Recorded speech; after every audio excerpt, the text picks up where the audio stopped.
Cadê meu celular? Eu vou ligar pro 80.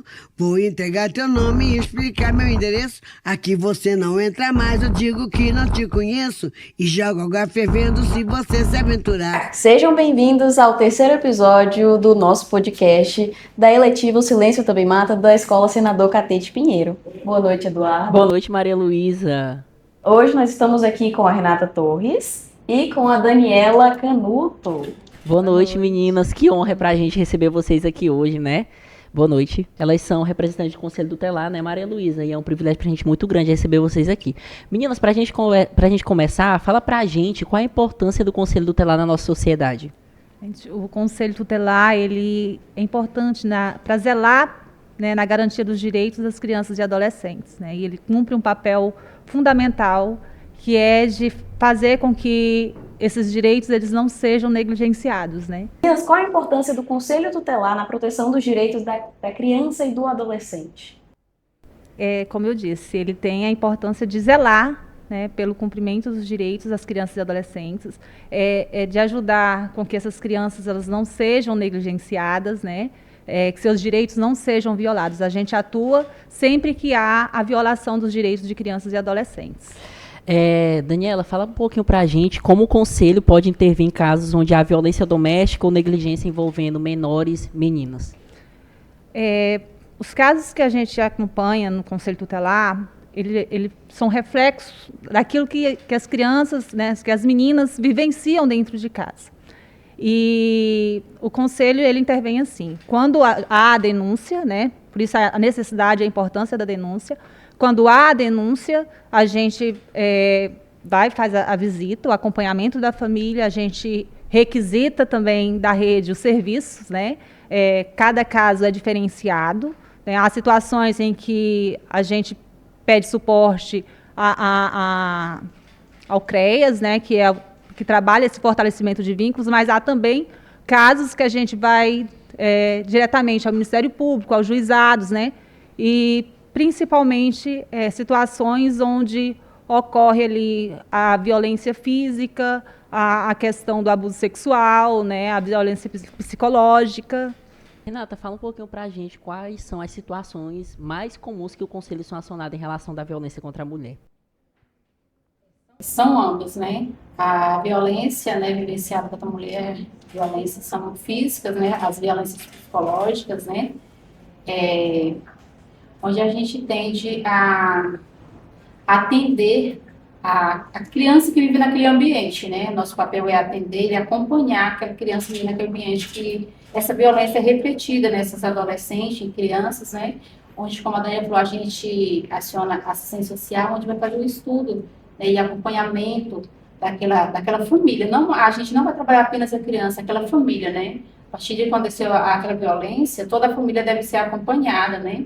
Para entender a situação de cada família. Cada situação é específica, cada uma tem uma situação diferente, né? Igual a doutora acabou de colocar, às vezes são coisas minúsculas que levam à agressão, né? Então, aquela família tem que ser estudada, cada caso é diferenciado, tem que ter um olhar diferente para cada família, para cada adolescente, para cada criança. O que uma pessoa deve fazer ao presenciar uma situação de agressão ou suspeitar que uma mulher está sendo violentada? A primeira coisa é denunciar, é pedir ajuda.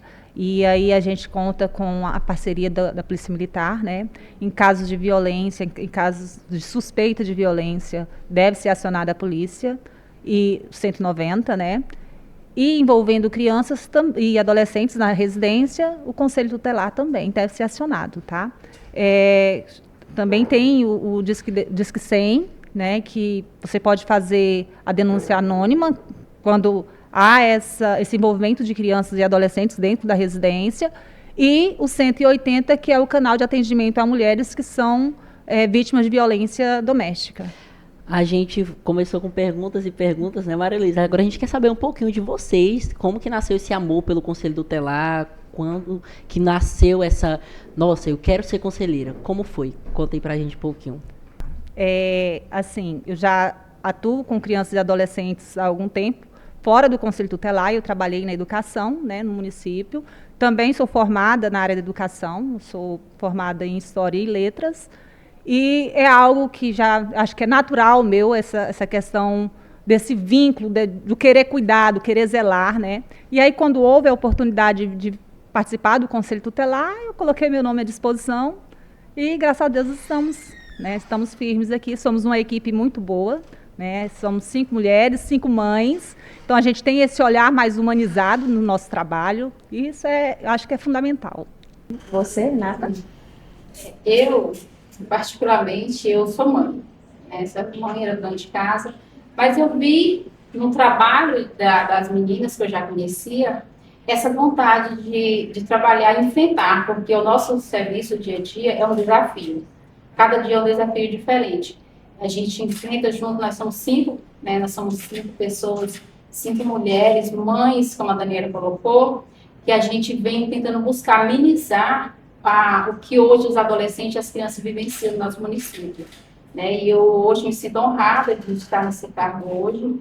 É a segunda vez que eu participo. Na primeira vez a gente teve a gente não pôde assumir, mas hoje eu estou no primeiro mandato e estou gostando muito do serviço. É muito desafiador, mas é muito bom. Vem trazendo muita aprendizagem para mim. Né? Fala um pouquinho pra gente como que o Conselho Tutelar é composto, como que funciona lá, são quantos conselheiros, como que fica a divisão lá? Nós somos 5 conselheiras, né? Fomos eleitas pelo voto popular. A gente trabalha em escala de plantão, né? Todos os dias a gente tem duas conselheiras que atuam e tem uma que fica de sobreaviso, né?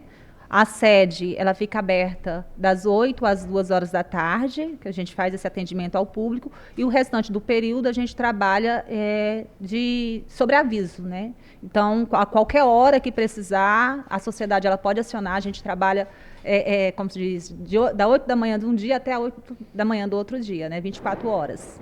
E como, Daniela, funciona 24 horas, 24 né, por dias, isso. Aí a gente diz que 100, né? Diz que 100. Aí, se eu realizar uma denúncia, por exemplo, de violência contra uma menor, eu preciso me identificar como... O Disque 100, ele é sigiloso, né? Ele resguarda o denunciante, né? E as denúncias que chegam para a gente também no Conselho Tutelar, a gente sempre mantém, assim, tenta manter o máximo possível de sigilo, né? Até para proteção de quem está denunciando. Daniela, como você falou, né, que funciona 24 horas por dia, diz que 100, quando eu realizo uma denúncia sobre uma violência contra uma criança ou um adolescente, eu sou completamente anônimo ou preciso me identificar? No Disque 100, o anonimato é seguro, né, é garantido, e quando a denúncia ela é feita diretamente no órgão para a gente, ou através do telefone do próprio conselho, a gente tenta manter o máximo possível em sigilo. Quando é feito no Disque 100, a denúncia ela chega para o Conselho Tutelar, ela chega na polícia e chega também no Ministério Público. Então, ela tem acesso aos 3 órgãos. Tá? Daniela, quais são os principais desafios enfrentados no combate à violência contra a mulher, contra o adolescente, contra a criança, quando vocês são acionados, quando ligam para vocês, quando fazem a denúncia? Eu acredito que o maior desafio é a pessoa que sofre a violência, ela afirmar que está sofrendo a violência. Ainda tem esse tabu, essa dificuldade da pessoa perceber que ela está sendo vítima. Né? Eu acho que esse é um dos principais desafios que a gente encontra. Né? Às vezes a gente recebe a denúncia, a gente vai fazer a visita, e na visita a vítima diz que não aconteceu nada, não ocorreu nada. Né? E principalmente, por exemplo, quando se trata de criança, né?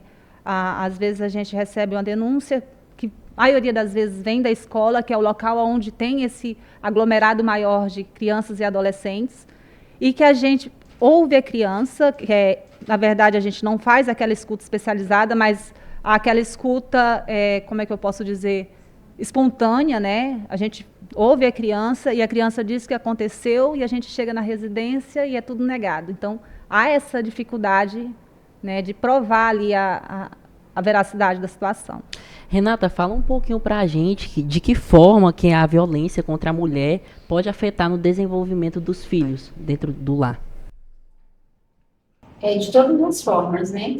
Porque quando a mulher é violentada, acaba que aquilo passando para a criança, né? De forma psicológica, né? A criança traz aquele trauma, né? No dia a dia, ele vivenciar aquela violência, quando não também aquela violência não repercute contra a criança, né?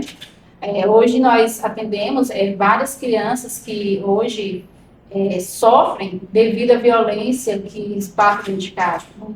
As crianças começam a repetir aquela violência no dia a dia. Elas passam a ser mais agressivas, outras mais retraídas. O comportamento delas muda muito, né? E igual a Daniela colocou, que na escola é onde se descobre mais, porque eles começam a mudar o comportamento em sala de aula, às vezes não querendo estar com outros coleguinhas, ou às vezes começar a agredir, e ali quando vai fazer o estudo, aí começa a perceber que aquilo está sendo reflexo da violência vivida em casa, né? Contra a mãe ou contra as próprias crianças, né? Renata, fala um pouquinho pra gente também que ações o Conselho Tutelar desenvolve para essas crianças que presenciam a violência. Uma das primeiras ações são as visitas, né? São as visitas para a gente conhecer o ambiente que a criança vive. Né? E decorrente disso, a gente faz os encaminhamentos necessários, que são primeiro estudo com uma assistente social, né? Posteriormente são acompanhamentos com psicólogos e todos os acompanhamentos são necessários, né? Depende da violência, são acompanhamentos médicos e a gente começa a acompanhar, a gente continua acompanhando naquela família, né? Para acompanhar todos os atendimentos feitos.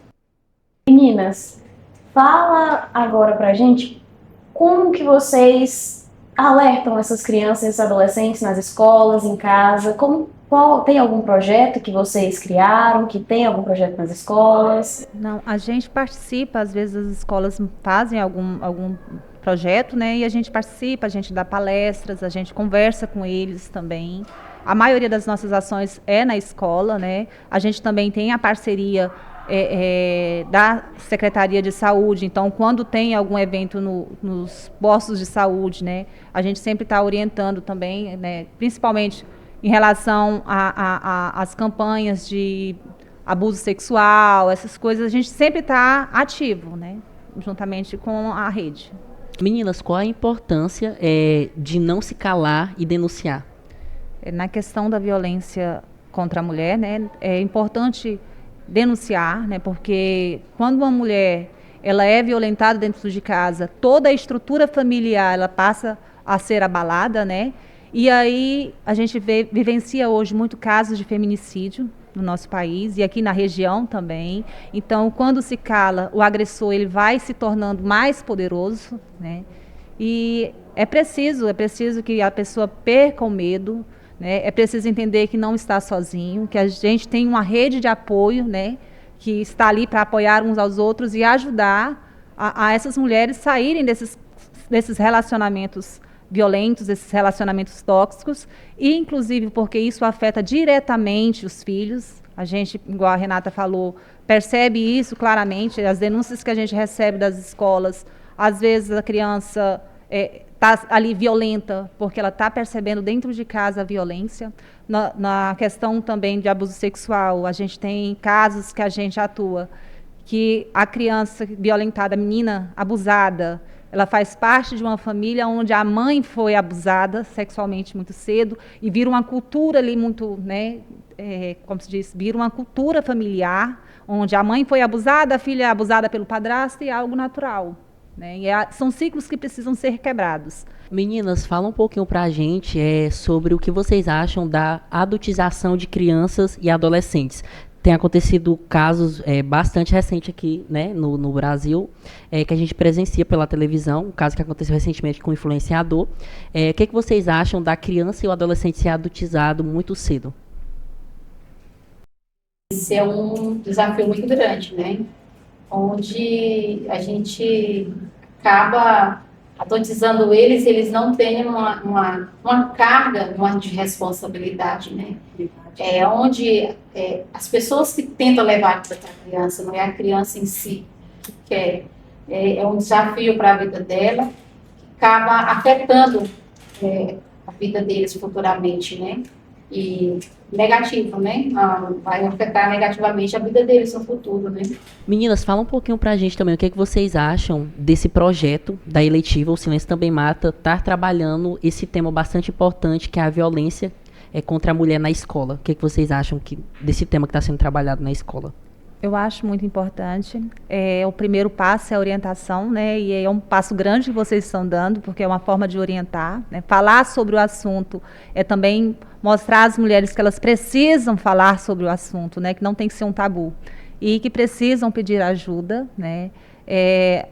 Igual eu disse, a questão do feminicídio ele é muito grande no nosso país, então se silenciar é você dar ao seu algoz como eu posso dizer, é você dar ao seu algoz o direito de continuar te machucando, né? E as mulheres, elas precisam aprender a pedir ajuda. Elas precisam aprender a falar sobre, porque muitas mulheres, elas se mantêm nos relacionamentos, às vezes pela questão psicológica, é a necessidade emocional, né? Elas estão ali também pela questão financeira, que não tem condições de largar aquele relacionamento. A gente tem situações, às vezes, que a gente atende de mães que vêm de fora, com seus filhos totalmente sem estrutura nenhuma, porque o marido, ou ela saía do casamento sem nada, ou ela não saía do casamento. Então, assim, as pessoas vêm de outras cidades e a gente atende aqui as crianças, né? A mãe sem estrutura nenhuma. Mas aqui a gente tem uma rede de apoio e que a gente se junta, se une para estar ajudando essas mães. E que mensagem o Conselho Tutelar deixa para essas mulheres que sofrem a violência e ainda têm medo de buscar a ajuda? Acho que a mensagem é não se calar, né? Denuncia. As mulheres têm que olhar o valor dela, ela tem que se valorizar e ver, e tirar esse medo, né? Saber que ela é capaz de buscar o que ela almeja, né? Pedir ajuda e buscar atrás dos sonhos delas. Acho que é isso. E também que elas não estão sozinhas, né? É importante a pessoa entender que ela não está sozinha, que é uma luta e é uma luta conjunta e uma luta de todas as mulheres. É isso. Infelizmente, a gente está chegando ao final, né, Maria Luísa, de mais um episódio. E que episódio emocionante falar sobre crianças e adolescentes, né? É muito emocionante falar sobre isso. A gente só tem a agradecer a vocês. Nós que agradecemos. É um privilégio muito grande para a gente estar recebendo vocês aqui. Eu tô querendo me emocionar desde o começo do programa, porque é algo muito forte, é algo muito marcante. E é muito bom ter o apoio do Conselho Tutelar nessa luta de combate, né? Desde muito novo, eu sempre fui uma pessoa que levantei pautas importantíssimas, principalmente na defesa contra as mulheres, e chegando aqui na escola, ter essa oportunidade de participar da seletiva com a professora Maraica, mudou completamente o meu modo de pensar, abriu mais a minha mente e é uma certeza que eu quero sempre continuar lutando. Então, eu acredito que se toda criança, desde lá do comecinho, que nem vocês têm desenvolvido projetos que ensinam elas a defenderem, a buscarem ajuda, a buscarem solução, acredito que o futuro vai ser melhor, né? Com certeza. Com certeza. Fiquei sabendo que vocês são parceiras da nossa fundadora do nosso podcast, muito antes da gente ter o podcast, a gente ter a eletiva. E é um prazer muito grande receber vocês aqui, é um prazer muito grande conversar com vocês, é um prazer muito grande saber de vocês, saber como que isso funciona, saber como que isso é importante para a nossa sociedade hoje em dia, importante para as mulheres, importante para as crianças e adolescentes, e que vocês continuem fazendo o trabalho de vocês perfeitamente, como vocês fazem hoje em dia, e que seja isso para sempre, que vocês continuem sendo mulheres de luz e que possam ajudar muitas outras mulheres. Nós que agradecemos, viu, o convite e queremos dizer também que o Conselho está de portas abertas, né? E a gente vai estar sempre em parceria, em qualquer coisa que precisar, Maraica, estamos à disposição. E é isso, acho que é algo muito importante, essa iniciativa de vocês é algo muito importante e a sociedade ela precisa ter acesso, né, a essas informações. A gente tem 2 conselheiras aqui, gente, mas tem uma ali também nos bastidores, viu? É um privilégio. Maria de Fátima, né? É um privilégio ter ela aqui também conosco. Muito obrigado, viu, Maria, pela presença. Quero agradecer pelo convite e parabenizar vocês, porque vocês estão sendo a voz de muitos que não conseguem falar, né? Então, através de vocês, muitas pessoas estão se vendo aqui nesse momento desse bate-papo, muitas pessoas estão tendo seus questionamentos respondidos, né? Muitas crianças ou muitos adolescentes que hoje estão sofrendo queria estar aqui, poder ter a voz, né? Poder ser ouvido, e vocês estão tendo, eles estão tendo essa oportunidade. Então, parabéns a vocês pelo Obrigada. excelente trabalho que vocês fazem, tá? E pode contar com nós. Conta conosco, para o que for preciso, que a gente puder contribuir, estamos aqui. É muito importante isso que a Renata falou, né, Maria Luísa? Porque é uma responsabilidade muito grande, principalmente pra gente aqui, que é ainda... Eu me considero um adolescente, eu não me considero um jovem, eu me considero um adolescente, então é uma responsabilidade muito grande de representar a voz daqueles que foram calados ou daqueles que se silenciaram por medo, é uma responsabilidade muito grande. E é um privilégio muito grande de ser uma voz ativa, né, Maria Luísa? É muito importante isso pra gente. E a gente não poderia deixar de agradecer mais uma vez você, telespectador, que está nos acompanhando aqui em mais um podcast. Vocês não vão ver nossos rostinhos aqui muitas vezes. Mas que privilégio. Eu tenho muito orgulho de fazer parte dessa eletiva. Eu sei que ainda não é o episódio de agradecer, mas eu sempre falei isso pra Mara, que eu sempre vou ser grato por fazer parte de um projeto dela. Porque, gente, a Maraica é top. Eu já falei que ela é a top das top. Ela está de parabéns por ter criado esse projeto, essa eletiva, O Silêncio Também Mata, que como produto final a gente tem o nosso podcast, que a gente pode entrevistar mulheres perfeitas que fazem o trabalho delas com muito amor e carinho, né? carinho, com muita dedicação e sabem o que estão fazendo. Você que nos acompanha e acompanha também no nosso feed, os nossos quadros permanentes, que tem a pergunta que não quer calar, que é onde você manda a sua dúvida pra gente responder. Você pode mandar lá a sua pergunta ou no nosso direct ou na caixinha de pergunta que tá nos nossos stories, tá?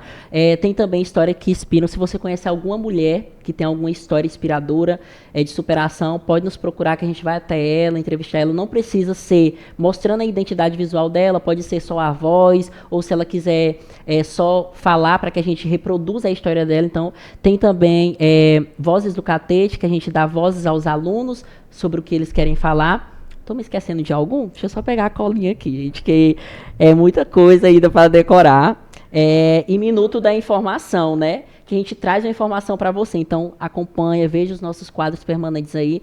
Inclusive, hoje a gente teve aqui 2 histórias inspiradoras, né? De 2 mulheres, mães, que cresceu na área da educação, né? Que se tornou agora uma conselheira.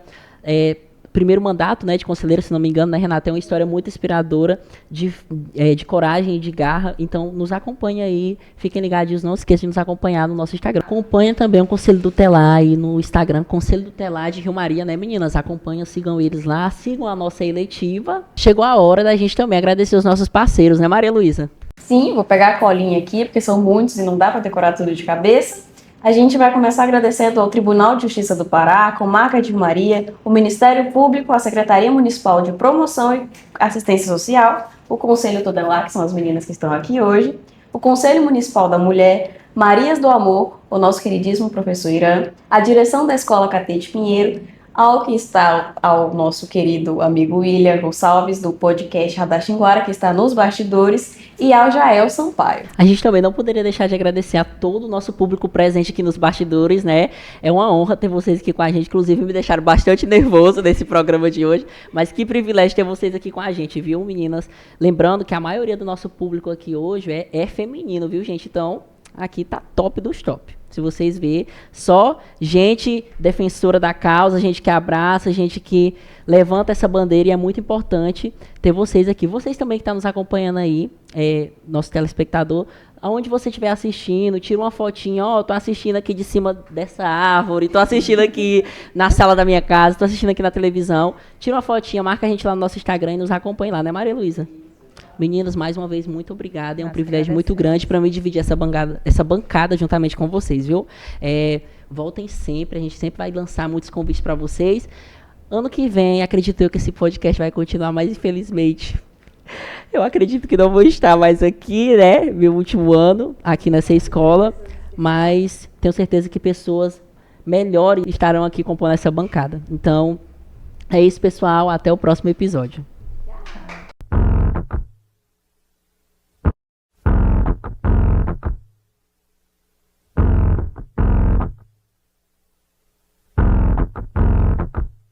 Cadê meu celular? Eu vou ligar pro 80. Vou entregar teu nome e explicar meu endereço. Aqui você não entra mais, eu digo que não te conheço. E jogo água fervendo se você se aventurar. Eu solto o cachorro e apontando pra você, eu grito perto. Eu quero ver você pular, você correr na frente dos vizinhos. Você vai se arrepender de levantar a mão pra mim. Cadê meu celular? Eu vou ligar pro 80. Vou entregar teu nome e explicar meu endereço. Aqui você não entra mais, eu digo que não te conheço. E jogo água fervendo se você se aventurar. Eu solto o cachorro e apontando pra você, eu grito perto.